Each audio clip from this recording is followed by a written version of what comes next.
¿Me escuchas ahora? Ahí sí, ¿Sí? ¿Ya ahí sí. estamos? Ay, perfecto. Sí. Ahora te escucho mucho más nítido. Y estás en otro Perf- lugar de la casa, ¿no? Estoy enfrente, Ah, en la Mac. Bueno, Alejandro Zambra, lo que te decía era que estaba un poco obsesionada con literatura infantil, porque al principio lo empecé a leer un poco desconfiadamente. Bueno, no sé si me va a interesar, pero me fui precisamente por esa capacidad que tienes tú de llevarnos al tema que quieres este, tratar.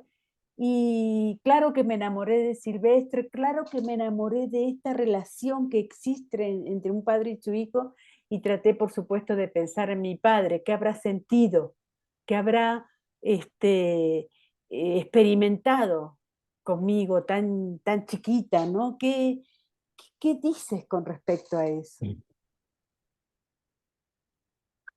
Bueno, muchas gracias por lo que dices. Yo creo que, claro, todos somos hijos, ¿no? O sea, Ujú, por ahí creo que el libro puede entenderse, por supuesto, como un registro de la paternidad, como un registro múltiple con varios niveles, pero lo que compartimos todos sus lectores es esta condición filial, ¿no? Y ujú, me interesa mucho esa lectura, ¿no? La de quienes no tienen hijos. Porque ujú, también me parece que está bueno liberarlo de, de ese, de esos roles, ¿no? ujú, Que están y a la vez está bueno imaginarlos y desimaginarlos, por así decirlo, ¿no? O sea, y también liberarlos de lo biológico, ¿no? O sea, padre, padrastro, padre adoptivo, hermanos mayores también, ¿no? O ujú. sea, yo sé, por ejemplo, que tú te criaste Sí, en una familia numerosa, ¿no? De sí, sí, hermanas, ¿no? Entonces sí, también sí. hay ahí vínculos que tienen que ver con la crianza. Y yo pensaba, por ejemplo, eh, los procesos de adquisición del lenguaje, ¿no? O sea, cuando somos testigos de la adquisición del lenguaje de otro ser humano, ¿no? O sea, eh, es imposible no pensarlo todo de nuevo, ¿no? Porque Claro. no somos capaces de que no sabíamos hablar, ¿no? Ujú, No somos capaces de recordar que no sabíamos caminar. Entonces, creo que en ese sentido, eh, la experiencia de la paternidad, por ejemplo, te pone en ese lugar de testigo de ti mismo, en el fondo. O sea, entonces, bueno, pensaba en mi padre. Claro, es imposible no pensarse como un ser completamente dependiente que requiere de todos los cuidados, cuidados que por supuesto olvidamos haber recibido y es necesario que lo olvidemos también, ¿no? O sea, es necesario olvidar que te cuidaron para poder revelarse, ¿no? Entonces, eh, yo siento que todo está ahí muy conectado aunque suene una cursilería, con el misterio de lo humano, ¿no? O sea, con aquello que no podemos explicar, realmente no podemos explicar, y que sin embargo nos interesa discutir, ¿no? O sea, no es solo que, ok, no podemos hablar de esto, entonces no lo hablemos. Creo que la literatura empieza justo cuando también podía suceder el silencio, ¿no? O sea, cuando también podíamos quedarnos callados o aceptar sin más lo que aparentemente no tiene solución, ¿no? Ahí justo empieza la literatura, ¿no? Entonces, claro, me encanta lo que dice porque yo siento que, que hay o sea, que los vínculos de parentesco, los filiales, los parentales, maternales, no se resuelven, ¿no? Estamos acostumbrados a pensarlo hollywoodensemente, ¿no? Como ruptura, qué sé yo, como total armonía, como total ruptura, como desencuentro, pero en realidad ni siquiera la muerte lo soluciona, ¿no? O sea, lo resuelve de forma definitiva. Sí, eso al contrario, la muerte me parece que lo incentiva, por lo menos en mi caso, mucho, Claro, mucho, mucho más. Una de las cosas que pensaba precisamente con tu libro era en mí, en mi relación con mi padre. Mi padre creía que él iba a tener un hijo varón, el primero, digamos, y no, no fue un hijo varón, pero me educó él enseñándome todas las cosas de los varones. Yo soy re futbolera, de automovilismo, de boxeo. Y una de las cosas que pienso en literatura infantil es que cuando hablamos de los niños, si hablamos para los padres que no tienen, para los padres que no tenemos hijos, mira lo que digo, siempre hablamos de gente que llora, de chicos que, ay, que molestan en un avión, y sin embargo jamás recordamos precisamente todas esas labores de aprendizaje que vamos teniendo con nuestro padre o nuestra madre todo el tiempo, digamos, ¿no? Es cierto lo que tú dices, la liga afectiva para poder revelarse y tal, pero al principio está todo el tema del aprendizaje. O sea, no sabemos absolutamente nada y todo lo vamos aprendiendo, digamos, ¿no? claro, yo siento que la mirada está muy centrada en lo adulto y en la idea de que los niños son como borradores de adultos Sí, y que se vuelven solo inteligibles o interesantes cuando empiezan a parecerse a nosotros. Y quizás todo al revés, ¿no? O sea, claro. quizás lo que sucede es que estamos siendo continuamente domesticados al punto que perdemos y perdemos misterio. Pero la verdad es que más allá de las ideas generales, que quizás son muy sencillas, ¿no? Más allá de las ideas generales, en el relato se revela algo, ¿no? O sea, en el aquí y ahora, ¿no? Porque Ujú, podríamos decir así muy generalmente que uno aprende de los niños, ¿no? Así como un profesor dice que aprende de sus estudiantes. Eso suena como simplemente a una frase bien pensante y buena onda. Entonces, es claro. más interesante ver cómo eso sucede realmente, ¿no? Cómo Claro, ¿cómo sucede, te traduces del francés? claro, claro, Tú lo ves ahí y claro. dices, ¿cómo puede ser esto, no? Digamos, y él te va traduciendo todo el tema del cuento en francés que ya lo sabe de Y al memoria, revés, ¿no? como que uno dice, bueno, ya esta es una sociedad adultocéntrica y tiras ahí un reclamo, ¿no? En una red social, está bien, eso tiene que suceder. Pero claro, ahí yo, por ejemplo, hay más de un episodio, ¿no? Mm, Uno en particular muy literario, entre comillas, que es cuando mi hijo tiene 10 meses, mm. voy con él a una librería y, Y no y te no me dejan dejan entrar. entrar porque llevamos una mamila Mm, con agua, ¿no? Entonces, sí, me dice, no, esto no se puede entrar con bebestible, ¿no? mm, Entonces hay una situación muy ridícula ahí que en la vida real fue bastante más indignante, digamos, yo me la tomé con menos humor del que parece visible en el relato ujú, que hago ahora en el libro, porque me parece más interesante el humor y la parodia claro. que la indignación contingente, ¿no? Porque no es el Ujú, reclamo de una persona, ¿no? De un sujeto solamente, sino más bien la pregunta de cómo es posible que no nos hayamos puesto de acuerdo en esas cosas, ¿no? O ujú. sea, porque todos fuimos niños, así como todos somos hijos, eh, todos fuimos niños, pero realmente existe eso, ¿no? Existen esas inconsistencias de la, del entramado social que hacen que no te dejen entrar a un lugar donde hay una sección especial dedicada a Para los niños, infantes. claro, para Para infantes, infantes. porque porque llevas agua en una ciudad en la que no te recomiendan tomar agua del grifo Mm, eh, para que el niño se hidrate, ¿no? Entonces yo le digo en ese momento, bueno, yo podría tener acá en la mamila leche materna, ¿no? O mm, sea, yo podría ser alguien Y de hecho en ese tiempo mi hijo todavía estaba amamantando. O sea, era Mm, perfectamente posible que yo hubiera ido con una botella claro. de leche materna. Y entonces le pregunto, ¿tampoco me hubiera dejado entrar? Y la respuesta que recibo es muy ridícula. Me dice, tengo entendido que la leche materna también es un líquido. Uno se puede reír a posteriori de eso, ¿no? Pero en el momento no es muy gracioso. Porque claro, ¿por qué pasan esas cosas, no? O sea, son demasiado ridículas como para...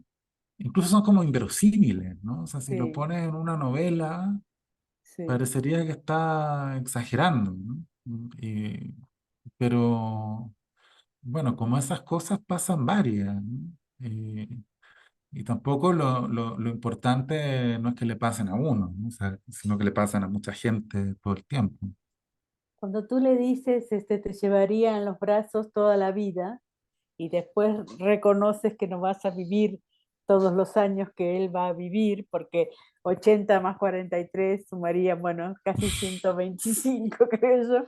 Este, Eso resuena muchísimo más allá, por supuesto, de esta literatura cursi que tú también te revelas frente a eso. Escribir sobre esto para la literatura era algo impensado, digamos, ¿no? Es decir, decirle a un hijo, te puedo llevar en brazos toda la vida, que es lo que uno desea, que nos lleven en brazos toda la vida, es algo impropio para la literatura.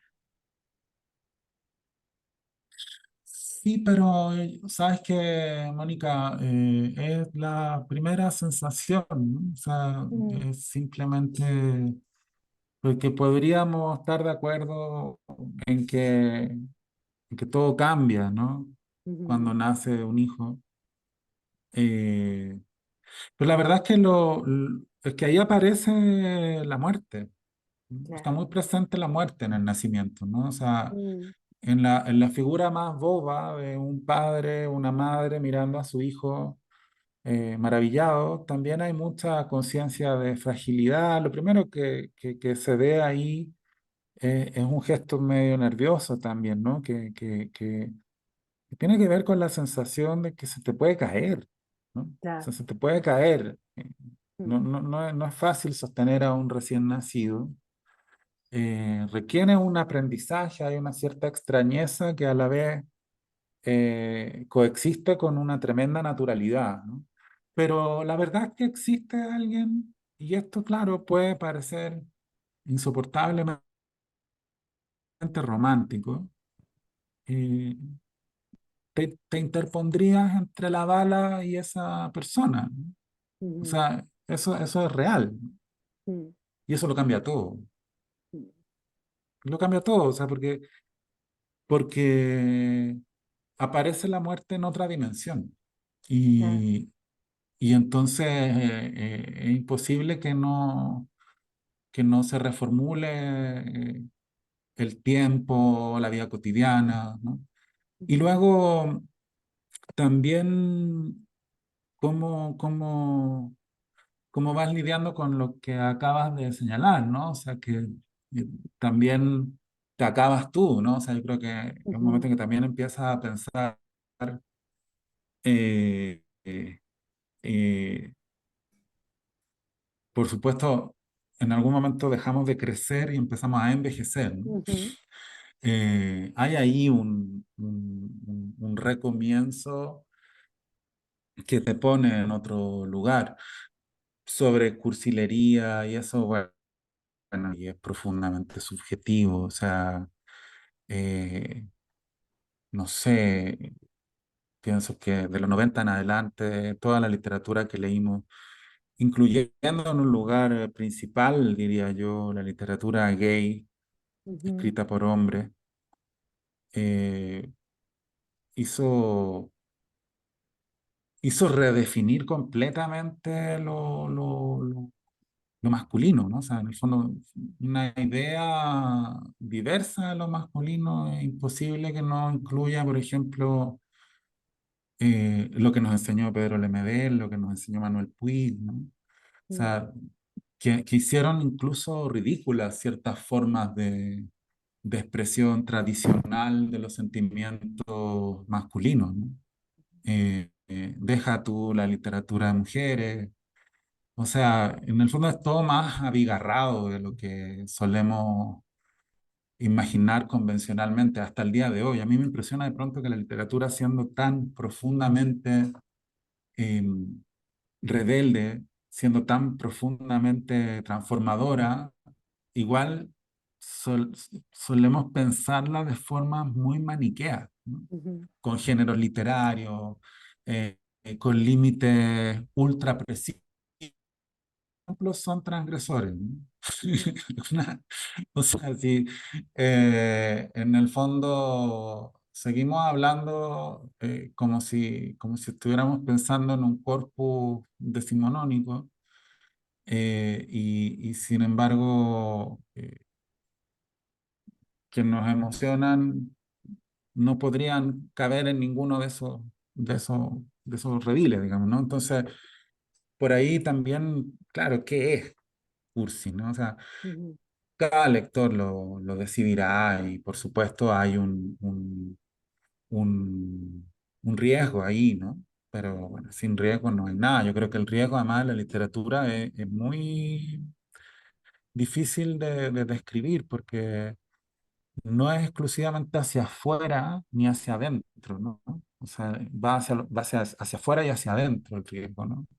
ujú, Va hacia el corazón de lo literario y hacia afuera de lo literario al mismo tiempo. ujú, Entonces no es solo que hables desafiando las convenciones. Por otra parte, ¿cuáles son las convenciones? O sea, nosotros nos criamos con una idea de lo clásico que ya incluía la vanguardia, por ejemplo. O sea, si yo ujú. leo a Oliverio Girondo o a Sí, César Vallejo, para sí, mí César Vallejo es tan, un poema de César Vallejo es tan clásico como un soneto de Quevedo, ¿no? sí, por supuesto. Digo, Sí, después los puedo estudiar sí, y sí, me dicen, ah, César Vallejo es un vanguardista por tal y cual sí, motivo. Ah, ok, ya, mm, eh, de construcción del yo poético, mira, usa estos efectos, estos otros, expresa un mundo de entreguerra y una conciencia de mestizaje. Todo eso lo entiendo intelectualmente, lo puedo estudiar, pero intuitivamente si me pones por delante un poema de César Vallejo, me emociona, me gusta, lo adoro y está en el horizonte de lo clásico, mm, ¿no? Entonces, de ahí partimos, ¿no? No, mm, no, no, no sé hacia dónde vamos, pero todo eso es parte de la herencia, o sea, y lo mismo, entonces creo que todo está hace mucho tiempo siendo redefinido, ¿no? ujú. Lo que pasa es que Sí, sin embargo, tú no lo somos mencionas en tan, el libro, ¿no? También mencionas esa cosa que uno al principio la ve determinadas personas lo ven como algo, este, no sé cómo dices en el texto, algo impropio de la literatura, no sé, como que claro. Sí. demasiado sentimental, digamos, ¿no? Sí, sí, porque son, o sea, yo digo, bueno, también además de los desafíos, o más allá de las explicaciones naturales, ¿no? Por Claro, ejemplo, el adultocentrismo o, o la expresión o la reticencia a la representación de los sentimientos. También hay algo propiamente literario, digo. O sí, sea, es difícil, ¿no? Es difícil, o sea, digo, es difícil, por ejemplo, narrar la satisfacción o la emoción que te produce que un niño se ponga de pie, ¿no? Hable, claro, ¿no? sí. Y por otra Bueno, parte también, perdón, vale.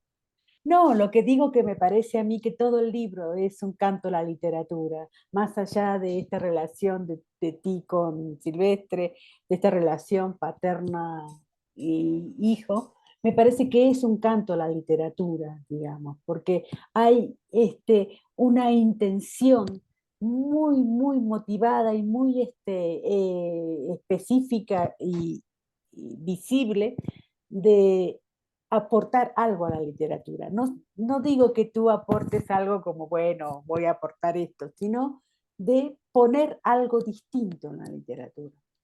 Yo lo sentí así. Al principio Que, lo empecé a leer como capítulos. Le digo, escrito como un capítulo sí, un capítulo no, y que me gusta más este. Y después empecé a leerlo como todo un discurso. Y entonces todo el discurso sí me pareció absolutamente literario. qué alegría que lo veas así. Yo creo que es también que la literatura me ha dado algo a mí, ¿no? O sea, Claro. más bien me ha permitido pensar, o sea, yo, claro, no soy de los que antepondrían la literatura a cualquier otra forma de conocimiento, ¿no? O sea, no me interesa esa arrogancia, ¿no? Pero, claro, yo por circunstancias de la vida tuve la suerte de tener eh, esa muleta literaria, ¿no? Como dice Elías Canetti, el lápiz, su muleta, ¿no? Ujú, Yo tuve la suerte de siempre formular esta segunda intensidad que de pronto parecía la primera, ¿no? De ir viviendo con esta eh, salida, ¿no? Con esta salida que me permitía entrar, ¿no? Yo siento además que eh, en mi generación y quizá en la anterior y en la siguiente es bastante habitual esta biografía más bien de entrar a la literatura por la ventana, ¿no? O sea, ujú, como que no, no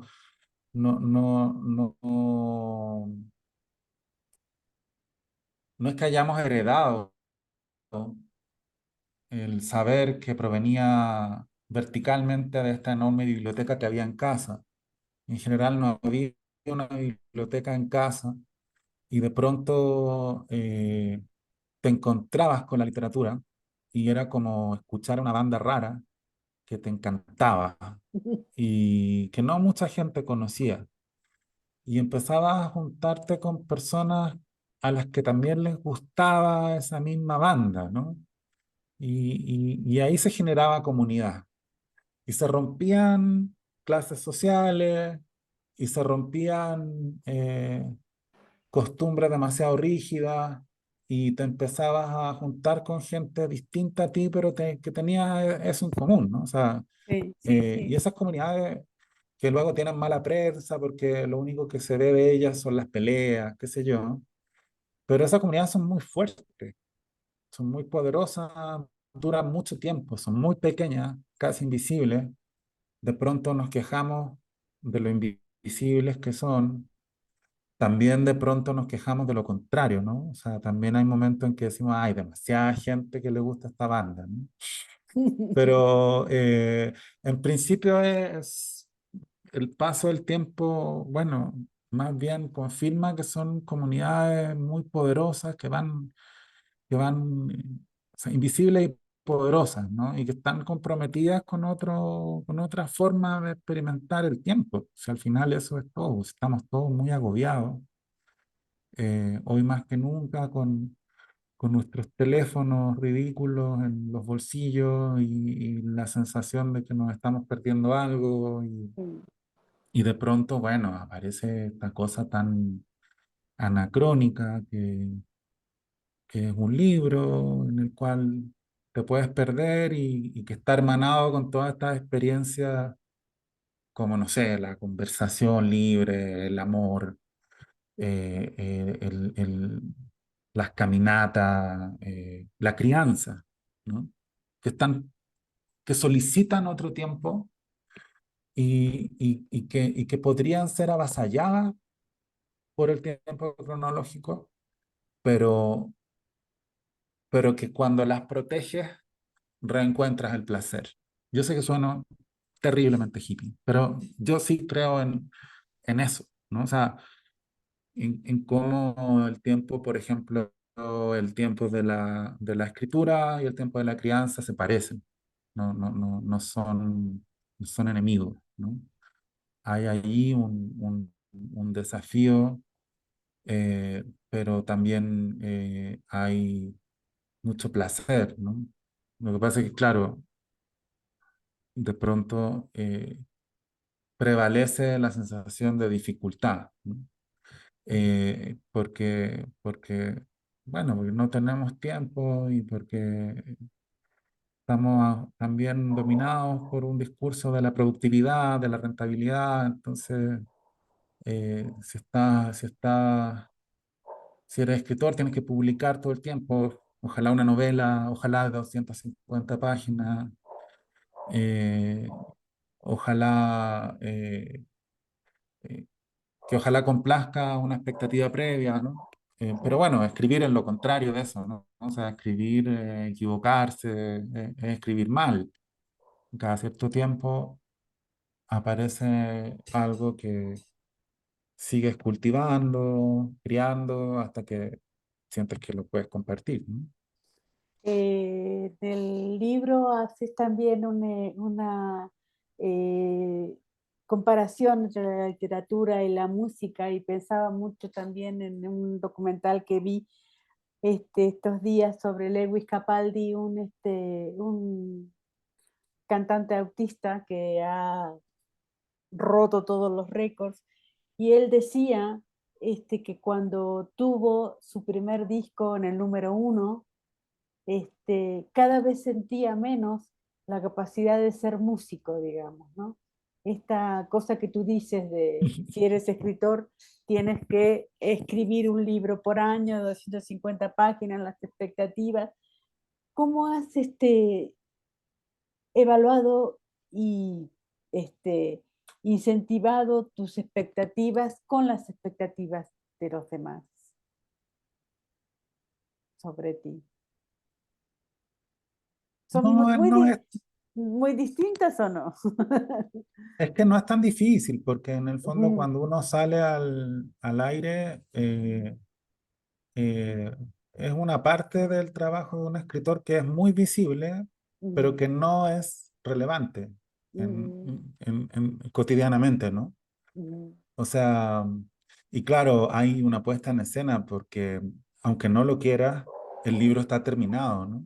mm. No hablamos de los textos inéditos, de los Claro, errores, de, sí. de los vacíos, ¿no? Yo me acuerdo una vez que entrevisté hace muchísimos años a un poeta que yo admiraba mucho, eh, Gonzalo Millán, Ujú, y muy tímidamente, bueno, yo no era ni soy periodista y en el fondo había yo inventado esta entrevista para conocerlo, claro. porque lo admiraba mucho y muy tímidamente, quizá para condescender a lo que en teoría había que preguntarle, le pregunté por los años de silencio que había habido de un libro a otro, ¿no? Porque él acababa de publicar un libro después de muchos años, ¿no? Y él se enojó un poco, Mm, se puso de pie y fue a buscar unos cuadernos donde había 5.000 páginas escritas. ujú, Entonces me dijo, ya medio muerto de la risa, mira, este es mi silencio, ¿no? ujú, He estado súper callado, claro. no he hecho nada en todos estos años, ¿no?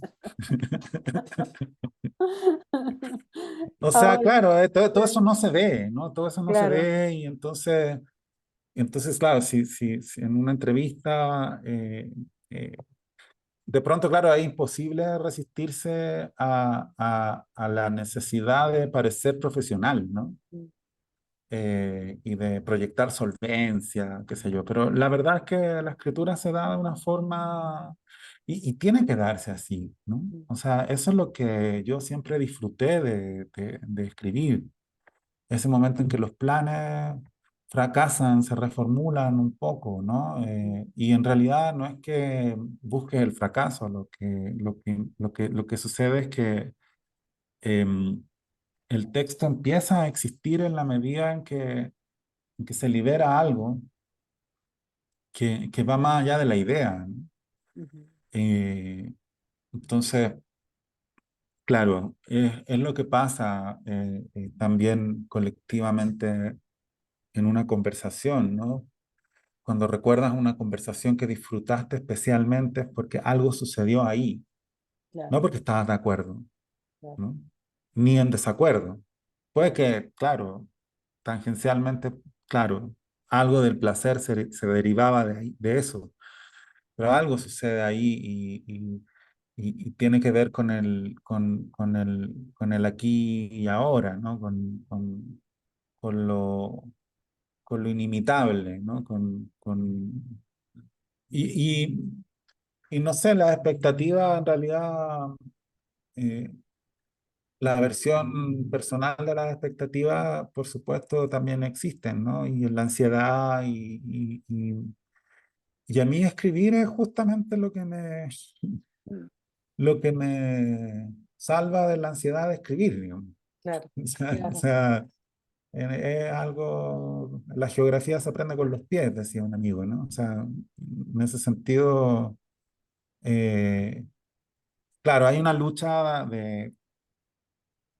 muy, muy concreta y a la vez ardua, cotidiana, por espacios de tiempo, ¿no? O sea, Claro. escribir todos los días, Mm. hay días que solo escribes un poquito, Mm. eh, y yo tampoco puedo escribir poquito. Mm. O sea, siempre necesito, yo creo que por lo menos 3 horas, ¿no? Ujú. Que es como la cantidad de tiempo que me permite perder la Claro, conciencia del tiempo, ¿no? O sea, si claro. sé que tengo que hacer algo en 1 hora más, bueno, puedo hacer otras cosas, por supuesto, corregir un texto, qué sé yo. Sí, O sí, sea, sí, hay sí. cosas que puedo hacer. Pero sí, para escribir, necesito una cierta experiencia del tiempo menos normada, Mm. menos limitante, ¿no? Entonces, y al final eso es lo único que va ganando, cosechando, ¿no? Yo lo digo un poco en broma, un poco en serio, pero si a los 8 años estaba escribiendo un poema en la mesa del comedor, pasaba tu papá, decía, bueno, no está haciendo nada, anda a comprar cigarros, ¿no? Te mandaban a comprar los cigarros, ¿no? Mm. Y luego, bueno, unos meses después, habías ganado el tercer lugar en el concurso Alejandra Pizarnik en la escuela. Entonces sucedía lo mismo, pasaba tu papá, te veía escribiendo. Bueno, capaz que tenga talento, ¿no? Mm. Voy a comprar los cigarros yo.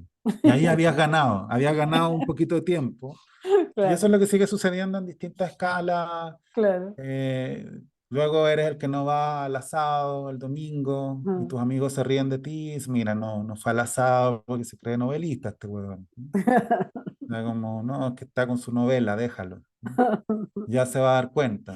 Pero luego ya te la publican, entonces después escriben muy nocturnamente, duermen muy poco. Y las primeras señales de reconocimiento que se pueden traducir en tiempo, ganaste un dinerito, bueno, bloqueas horarios, ¿no? Una chamba menos, 1 horita más. Claro, Y así, pues, ¿no? O sea, yo creo que así es siempre, pues, y entonces, pero eso se disfruta, o sea, es algo, o sea, digo, por supuesto menos espléndido de lo que se podría conjeturar, ¿no? claro, Pero sí se disfruta porque es hacer que lo que el mundo considera tiempo perdido sea tiempo ganado, ¿no? claro. Es cierto eso. Ahora, en el libro también te preguntas qué es ser chileno, o cómo aparenta ser un chileno. Y pensaba yo que este libro es un poco la experimentación de poeta chileno. A mí yo siento que hay que leer a los autores por varios libros, no por ese último libro que acaba de sacar, sino ver su trayectoria. A mí me parece que poeta chileno esboza y literatura infantil arma, digamos, ¿no? Es decir, siento que hay una unión entre los dos. Bueno, yo no sabría describir esa unión, pero de que la hay, Ujú, y también con algunos pedacitos de tema libre, que es ujú, un libro raro, ujú, pero la verdad es que esos tres libros están unidos porque cuando nació mi hijo yo suspendí Poeta Chileno, o sea, ujú. Poeta Chileno estaba como, no sé si a la mitad, porque esos cálculos siempre son muy inexactos, como que tendría yo que ser alguien muy ordenado para... La novela se escribe de una forma mucho menos eh, recapitulable, ¿no? El proceso, pero sí, digamos que ya existía el libro en alguna medida, y cuando nació mi hijo yo lo suspendí muy gozosamente, digamos, o sea, porque quería dedicarme lo más posible a recibirlo. Entonces, lo primero que hice después de recibirlo fue empezar a tomar notas, que son más o menos las que aparecen hacia el comienzo de literatura Ujú, infantil. ujú, Eh, Muchas más, ¿no? O sea, este libro ujú, de literatura infantil podría haber sido mucho más largo. O sea, ujú, escribí mucho sin un plan, ujú. En algún momento apareció la posibilidad del libro y la seguridad del libro más adelante, pero siempre fue más bien un registro multiforme, ¿no? Pero al comienzo más apegado a la nota, al diario, ¿no? El diario de paternidad. Eh, y también en algún momento de ese proceso, antes de volver a escribir la novela, escribí algunos de los textos que están en tema libre, ¿no? Ahí sale Silvestre incluso muy chiquitito de meses. Eh, Hay un texto que me gusta mucho hacia el final de tema libre acerca de un juguete, de un pulpo, que se llama La balada del pulpo trilingüe, ¿no? Y también escribí unos textos sobre la traducción, que en realidad partían de, de sus balbuceos, ¿no? Y no parecen estar, salvo al final, eh, un ensayo que se llama Traducir a alguien. eh, Al final, claro, aparece este origen, pero en realidad su primer origen fue un pensamiento acerca de la traducción eh, motivado por sus balbuceos, ¿no? Por el deseo de traducirlo. Alejandro Zambra, muchísimas gracias por esta entrevista. Ya llegamos al final.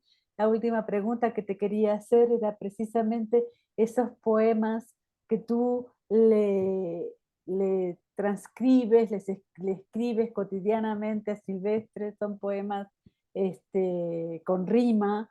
Este, ¿qué pasó ahí en esos poemas? ¿Es la primera vez que escribes así por impulso, sin No, ninguna sí. regla? Así? Siempre he escrito poemas y he tomado Ujú, notas ahora ha sido más natural, ujú, eh, porque, bueno, creo que también los niños, la existencia, la compañía de un niño te permite el juego constante, ¿no? O ujú, sea, no es que estuviera prohibido, ¿no? Pero de algún modo, este jugar en serio de los niños, porque los niños están jugando profesionalmente, digamos, se dedican a jugar, ¿no? Su vida consiste en jugar. Eh, te, te, mm, Te pone en un lugar que a mí me resulta muy nutritivo habitar, ¿no? O sea, ujú, esto de que todas, por ejemplo, el animismo, claro, que todas las cosas hablen. Bueno. finalmente los escritores somos animistas Sí. y puede que esto aparezca muy seriamente en una novela en tercera persona, pero siempre los objetos significan algo, dicen algo, incluso si no los personifica literalmente, hay una conciencia del espacio y ese espacio, ese adentro, habla y la naturaleza habla también, ¿no? O sea, por supuesto estoy generalizando, pero sí hay una sensación en general de que el espacio está vivo, ¿no? Eh, y está subjetivizado, ¿no? Y la mirada infantil, por definición, hace que el mundo hable, ¿no? O sea, el animismo es muy importante, no solo con los peluches, ¿no? Porque Claro. los peluches finalmente son zoomorfos o antropomorfos, pero en realidad los niños hacen hablar a la ventana, a las puertas, a los objetos que ni siquiera saben nombrar. Y esto genera una vida que también conduce muy naturalmente a la música y a la poesía, ¿no? O sea, Mm, a mí me resultó también muy buena compañía la literatura de Gianni Rodari, por ejemplo, la literatura, los libros para niños y también sus ensayos y sus mm, ideas sobre la literatura infantil, que son muy, muy atractivas y son muy importantes, por ejemplo, en Italia, en la educación. Entre nosotros son menos conocidas, menos difundidas, pero porque también conectan muy bien la literatura infantil con la vanguardia histórica, ¿no? O sea, mm, recordé también este énfasis de las propias vanguardias en lo infantil. Eh, pero creo que sobre todo en la vida cotidiana el hecho de que el espacio esté invadido por el juego, incluso visualmente, ¿no? O sea, los padres también muchas veces somos los que están encargados de limpiar la escena, el campo de batalla después del juego, ¿no? O sea, estamos ordenando peluches, recogiendo juguetes todo el tiempo. Pero la verdad es que igual lo que hacemos más bien es participar de esos juegos, ¿no? Eh, y, y entonces es muy natural ese saltito a la poesía. eh, La poesía, sobre todo la poesía funciona. El otro día pensaba en ese verso de César Vallejo, ¿no? Y hoy me gusta la vida mucho menos. mm, No es, bueno, hay algo infantil en ese verso mm, y a la vez es muy preciso, y muy profundo. muy profundo. No se puede decir de otra manera. Hoy me gusta la vida mucho menos. No se puede decir de otra manera.